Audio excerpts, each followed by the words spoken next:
guys, introspection here, and welcome to the Halloween edition.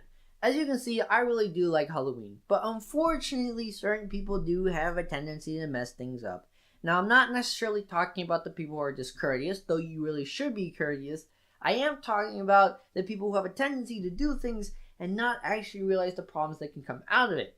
In fact, these things are done by almost everybody who likes to celebrate Halloween. And unfortunately, they don't realize how problematic it can be until it's too late. So in this video, I'm going to be going over a lot of those things and hopefully aid in preventing you from doing a lot of those things and the harm that often comes afterwards. And at the end of the video, I will be sharing a trick-or-treating tip that I like to use on Halloween.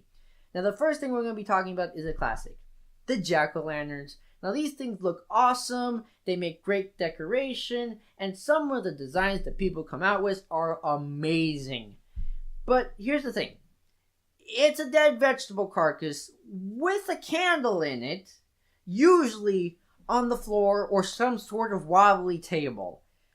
It's a fire hazard. I hate to say it, but it really is. And I'm sure a few of you might think to yourselves, oh, well, he's just being paranoid or overprotective, but it happens a lot more often than you think. In fact, it's one of the major concerns when Halloween rolls around. So one of the things you want to do, or might want to consider doing, is just get one of those light bulbs that are actually meant to be in jack-o'-lanterns. And of course, there's a slight chance of a fire starting there, but certainly a lot less than an open flame, as long as you get the ones that are actually meant to be in jack-o'-lanterns. Now, if you're very insistent on using a candle, just be smart about it. Make sure it's not somewhere where it's just gonna fall over and, light a house on fire. Make sure wherever you put it, it's secure and it's not likely to be bumped over by anybody. Now, the next thing I want to talk about is the actual costumes. Now, just make sure that whatever costume you decide to go with, it's not too long for you. It's happened more often than not where people will be walking and they will trip over their own costume.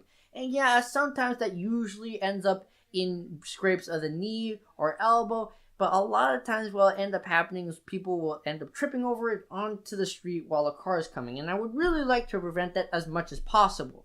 So just make sure that you're not likely to trip on your own costume. The other things you might want to consider is making sure your costume's actually fire retardant. Now, of course, so long as you stay away from open flames, which you should probably just generally do, you should probably be fine.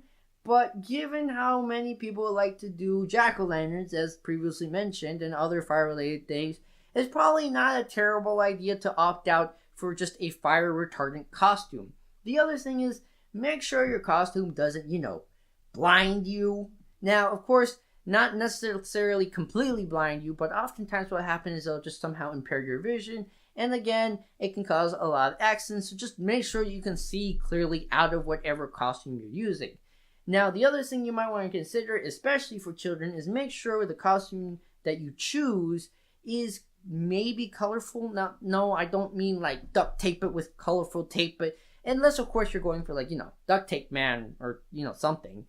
But what you might want to consider doing is just finding a really cool way to incorporate some sort of bright color. You might be surprised on how many ways you can actually put a colorful scheme onto a costume. Another idea you might want to consider is just making sure for children, or whatever bag that they're carrying for Halloween candy, just make sure it's a brightly colored one.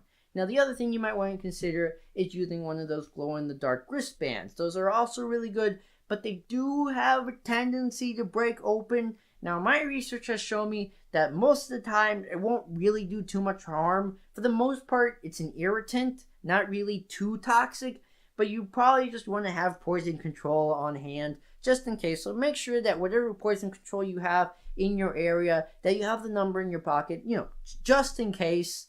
Hopefully you won't need it, but have it there in any event. Next, the colored contacts. Oh my God, these things are bad. Now, before you run away thinking I'm crazy, just hear me out on this, okay? These things have so many problems. They can cause slicing of the actual eye, allergic reaction, permanent vision loss, and infection. And this is not like every 1 in 1,000 kind of deal. It happens very, very frequently. Now, don't freak out. I'm not saying that you can never use them. Don't think that you can't use them, because you can. But here's the thing you gotta keep in mind. They're not a one-size-fits-all kind of deal.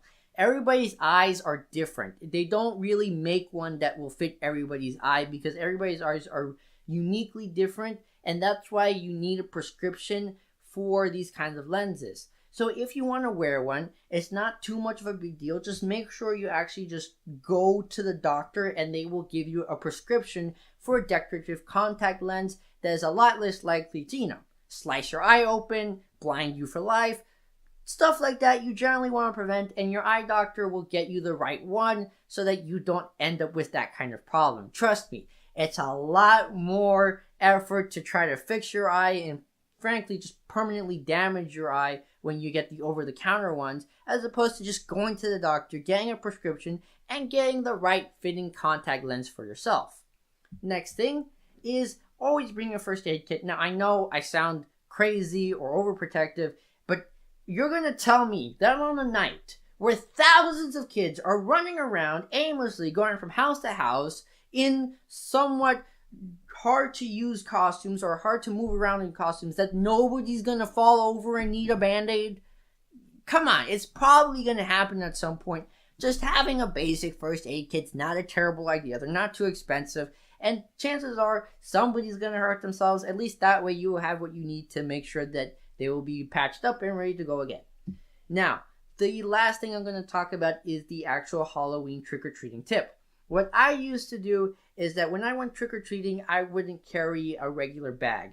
I would carry a backpack, and this was handy because Halloween candy got really, really heavy, and it was just easier to carry in a bag. Just make sure it's not one of those string backpacks.